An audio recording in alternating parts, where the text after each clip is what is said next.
A paz do Senhor, aqui nesse vídeo eu quero falar sobre soberba doutrinária ou soberba religiosa. Em Isaías capítulo 65, verso 5 vai dizer assim: E dizem, retira-te de mim e não te chegues, porque sou mais santo do que tu. Estes são uma fumaça no meu nariz, um fogo que arde todo dia. Israel era a nação que recebeu pacto, que recebeu com Deus as alianças, que recebeu com Deus o culto, recebeu com Deus a promessa, recebeu com Deus dádivas, recebeu com Deus a herança, recebeu muitas coisas de Deus. É de fato uma nação peculiar e uma nação privilegiada por Deus. E por ter recebido tantas coisas de Deus, eles começaram a dizer às outras nações ao redor: retira-te de mim, porque eu sou mais santo do que tu. E eles pararam de prestar atenção no negócio. As ações deles, os atos deles, estava deixando com que eles fossem detestáveis, como uma fumaça que ardia no nariz de Deus. Eles tinham o melhor sistema doutrinário, eles tinham o melhor ensino, eles tinham o templo, eles tinham a glória de Deus, eles tinham o pacto, eles tinham a aliança, eles tinham as manifestações do testemunho de Deus e do poder de Deus, mas o coração deles e as obras deles não expressavam o Deus que eles serviam. O que eu quero te dizer é o quê? Hoje, as pessoas elas estão julgando umas e as outras igrejas pelo ensino que elas dão, e mesmo sem saber o que é ensinado na igreja vizinha, as pessoas já julgam que o que é ensinado na igreja delas é melhor do que é ensinado numa igreja vizinha. Eu te dou um exemplo de uma situação que aconteceu comigo, acho que já foi 3 vezes. Pessoas veem o meu testemunho, elas entram em contato comigo e elas já vêm dizendo assim: pastor, a paz do Senhor, eu estou te mandando esse estudo, eu estou te mandando esse vídeo e compartilho com você isso, para que você não venha ficar só no religioso, mas você venha conhecer de verdade o reino de Deus. Antes deles saberem qual é a minha mente, qual é a doutrina que eu sigo, qual é o sistema doutrinário que eu vivo, qual é a minha formação espiritual e o ensino que eu recebo da parte de Deus, eles já me julgam como religioso. Por quê?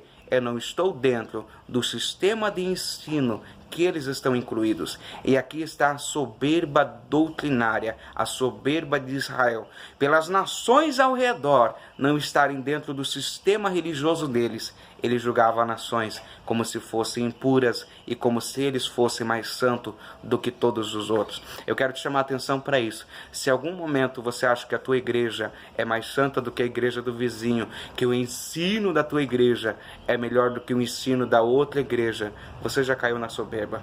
Porque às vezes o ensino da tua igreja é excelente, mas o teu coração não. E às vezes o ensino da outra igreja às vezes peca em muita coisa, mas o coração de quem está lá entendeu o que é reino, entendeu o que é Jesus. E vamos dizer, na verdade, o que é reino?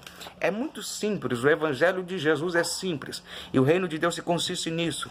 Isaías capítulo 1, verso 17. Aprendei a fazer o bem, praticai o que é reto, ajudai o oprimido, fazei justiça ao órfão, tratai das causas das viúvas. E diz o verso 16: lavai-vos, purificai-vos e tirai a maldade dos vossos atos diante dos meus olhos e cessai de fazer o mal. O reino de Deus é exatamente eu parar de fazer o mal e buscar a prática do bem. É simples. De forma clara e resumida, é eu mudar as minhas ações e fazer o oposto do que o mundo diz para fazer e começar a praticar o bem diante do entendimento que nós temos dentro da palavra de Deus. Eu te chamo a atenção para isso. Saia da soberba doutrinária.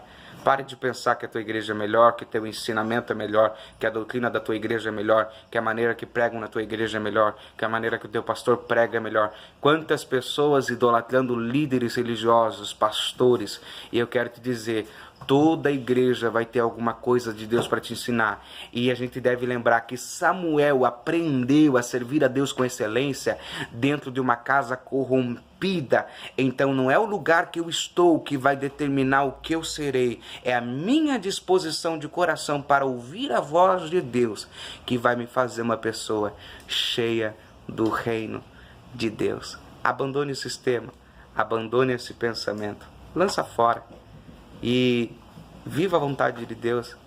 e se alegre com os outros que já estão vivendo no reino de Deus. Pare de querer buscar as pessoas para a tua igreja. Vem para a minha igreja, que a minha igreja é melhor. Eu, como pastor, irmão, eu não fico convidando as pessoas para virem para a minha igreja, porque eu sei que é uma responsabilidade com as almas dela, e eu só posso me responsabilizar pela alma dela se Jesus tiver me dado a alma dela antes dela ter vindo. Se Jesus tiver falado, essa é a tua ovelha, Jonathan, cuide dela. A partir do momento que Jesus me conceder, aí sim eu posso cuidar dela, porque eu sei que daí Deus vai me dar graça para fazer por aquela pessoa o que eu preciso fazer, o que é o meu dever fazer. Mas se Ele não tiver me dado, eu vou prejudicar aquela ovelha. Então pare de chamar ovelhas para si e deixe Deus te dar aquilo que Ele está preparando para você. As pessoas que Deus está preparando para te seguirem vão te seguir. As pessoas que Deus está preparando para colocar no ministério que você está, Deus vai levar. Mas existem pessoas que você vai semear e vão para outra igreja, e eu entendo isso. Tem pessoas que Jesus me usou para alcançar para Ele, para ir para outras igrejas, não são piores do que a minha. E eu quero dizer, uma vez eu ouvi de um pastor muito famoso, eu não vou falar o nome dele, ele tirou uma foto com vários jovens líderes, pastores, e ele disse assim: aqui está o futuro da igreja brasileira. E eu tenho pelo menos aqui 20 dos pastores de igrejas mais saudáveis do Brasil. Ali eu encontrei a soberba rapidinho.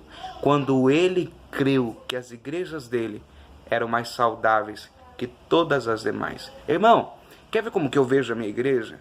A igreja mais doente do Brasil, a igreja que mais precisa de Jesus, a igreja que mais precisa se consertar, se corrigir. Se eu ver a minha igreja como uma igreja mais saudável, por que eu vou corrigir eles? E se eles são saudáveis, por que eles precisam de correção da palavra de Deus? Jesus veio para os doentes. Enquanto a gente estiver nesse mundo, a gente tem doenças para ser curadas na nossa alma. O pecado todos os dias nos rodeia de perto. E eu quero te fazer esse convite. Abandone a soberba doutrinária. A tua igreja não é melhor que os outros. O teu ensino não é melhor que a igreja de nenhuma dos outros. O importante é a gente estar em Jesus. E Jesus vai esclarecer dentro de cada um conforme o propósito que Ele tem para todos nós. Deus te abençoe e Deus te conceda paz no teu serviço a Ele.